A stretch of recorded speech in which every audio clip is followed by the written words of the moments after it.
నమస్కారం. మీ ఊళ్ళో భూములు పోతున్నాయి కదా, మొత్తం నియోజకవర్గం మొత్తం అలసట అవుతుంది బాగా. భూములు పోతున్నాయి.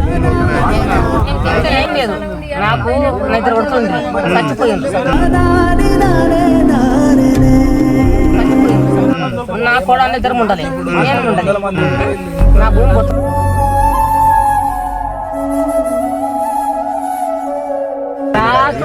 ఆ మందు తీసుకుంటా, చేను కడి పెట్టుకుంటా, 5 మంది పిల్లలకు వస్తా, నా ఇద్దరు కూడా నేను వస్తుంటా.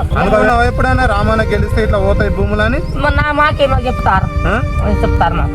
మరి గతంలో కాంగ్రెస్ పాలన మంచిగా ఉంది అన్నారు, మరి ఇప్పుడు ఎట్లుందావా? ఇట్లా భూములు తీసుకుని వచ్చింది, పానాలు దీనికి వచ్చింది. నీకు ఆ భూమి తప్ప ఇంకేం లేదు బతకడానికి. చూసినావు రామన్న, ఒక్కసారి నీకు గెలిస్తే పరిగిని ఆగం పట్టి